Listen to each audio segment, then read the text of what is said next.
Olá pessoal dos nonos anos, tudo bem com vocês? Aqui é o professor Fernando, língua portuguesa, e vamos continuar aí os nossos estudos relacionados ao acento indicativo de crase. Somente relembrando que a crase o que é? Ela é a junção. Ela é a junção, ou seja, o encontro de uma preposição mais um artigo acompanhada de uma palavra no feminino em que vai se gerar assim o índice, o acento indicativo de crase, que também é chamado de grave. Existem frases em que é obrigatório o uso da crase, existem frases em que a crase ela é facultativa, ou seja, eu posso colocar ou não, e aqueles casos em que a crase ela não é colocada. Então são nesses casos aqui que nós vamos nos fixar por conta da não acentuação da crase. E vamos verificar aí o porquê. Agora, façam aí uma leitura diferente dos livros que vocês gostam, das matérias que vocês precisam estudar e verifiquem ali toda vez que tiver a crase. Vocês vão perceber ali uma breve, uma ligeira mudança no som desse A. É o encontro do quê? Da preposição mais o artigo. Então vamos aqui. Casos em que não utilizamos a crase. Este passeio será feito a cavalo. Será que esse A aqui, ele é cobrado o acento indicativo de crase? Sim ou não? Não. Por que ele não é cobrado? Porque diante dele existe uma palavra masculina. Eu falo o cavalo e não a cavalo. Mas percebam aqui, mas este passeio será feito a cavalo, não é a forma como ele vai fazer, mas diante aqui da palavra masculina, eu não coloco o acento indicativo de crase. Verifiquem, este passeio será feito para a cavalo. Lembra que a crase é o encontro do quê? Do a com sentido de para, mais a igual a craseado diante do substantivo feminino. Se o a tem sentido de para, o que ele é mesmo? Uma preposição. Então aqui nós verificamos que esta palavra ela está incorreta, porque depois do a eu tenho o substantivo masculino cavalo. Agora vamos verificar essa. Pagarei o celular a prazo. Então eu sempre tenho que olhar aqui. Só que prazo é o quê? Uma palavra masculina. Diante aqui da palavra masculina, eu vou colocar o índice indicativo de crase? Não irei. O que significa isso? Pagarei o celular a prazo. Significa que eu irei pagar parcelado. E é masculina também. Então, não utilizo a crase diante disso. Agora vejam que interessante isso. Vendo à vista.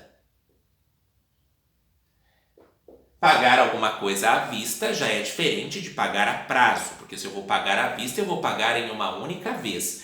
Mas a crase também ela ajuda muito para diferenciar um sentido. Por exemplo, vendo à vista, se eu não colocar a crase nesse a, ela vai dar o sentido do quê? De que eu estou vendo a vista ao meu redor ou de que eu tampei a vista. Agora, se eu coloco aqui vendo à vista, esse vendo aqui já se transforma o que esse verbo? No verbo vender. Eu somente vendo à vista. E vocês sabem que a língua portuguesa está cheia aí de palavras parônimas, homônimas, palavras que se parecem no som e na escrita, mas têm significados diferentes, palavras que são iguais no som, mas com escritas diferenciadas. Então, a crase aqui, ela diferencia. Vendo à vista sem a crase, dá o sentido de que eu estou vendo à vista ao meu redor. Vendo à vista, no sentido de vender à vista, e a crase chegou aqui justamente para diferenciar e trazer essa ideia de sentido. Agora temos aqui, não sei se ela chegou a falar sobre o assunto. Vou olhar para esse a. Verifiquem, não sei se ela chegou para falar sobre o assunto. Isso aqui dá certo? Lembre que a preposição que a crase é o encontro da preposição mais o artigo. Não sei se ela chegou para falar sobre o assunto. Isso está incorreto. O que acontece? Quando eu tenho o a aqui e depois dele eu tenho um verbo, a crase ela é proibida, eu não a coloco. Nós vemos aí muito que a palavra é o termo a partir. Isso custa a partir de R$10. Só um exemplo. E aqui a crase colocada. Isso está errado. Se eu tenho o a e depois dele vem um verbo, a crase ela é proibida. Eu não a coloco. Dei todos os conselhos a ele. Mesmo se aqui fosse ela. Olhem. Dei todos os conselhos para a ele. Dei todos os conselhos para a ela. Não. Dei todos os conselhos para ele. Então, esse a, ele só está funcionando como uma preposição, não tem um artigo. Então, em alguns pronomes, a crase ela não é colocada. Tenho aqui um pronome. Agora, vamos verificar aqui um caso em que um pronome pode receber a crase.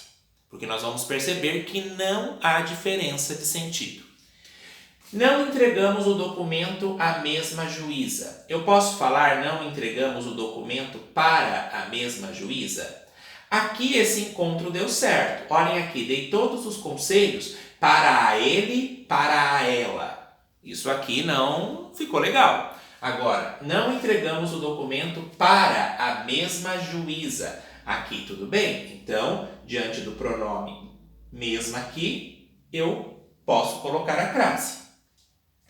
Preciso conversar com você face a face. Um detalhe é importante, diante de palavras repetidas, por exemplo, face a face, cara a cara, gota a gota, lado a lado, frente a frente, diante de palavras que trazem expressões repetidas, a crase não é colocada. Então, aqui, palavras repetidas, não há o uso da crase. Agora, um outro caso. Essa reportagem se refere a pessoas que estudam engenharia. Vejam bem, eu posso falar essa reportagem se refere para pessoas que estudam engenharia? Não. Então, o que acontece? O a aqui, quando está no singular e o outro termo que o acompanha está no plural, a crase ela não é colocada. Singular com plural, crase nem a pau. Ok? É o que nós escutamos aí da forma como se explica e está correto e nós acabamos aí gravando algumas expressões. Então, singular com plural, não. Agora, se aqui fosse, essa reportagem se refere às pessoas, aqui eu teria plural com plural. Plural com plural, crase nada mal. Então, pausem essa parte, copiem esses detalhes, coloquem esses exemplos com as explicações de cada um, se atentem às leituras que vocês vierem a fazer, olhem aí para a crase de uma forma diferente, a fim de que vocês possam compreender o sentido da utilização dela, pois isso é muito cobrado. Então, pessoal, nos vemos em uma próxima oportunidade. Vejam as aulas anteriores, cuidem-se e até mais.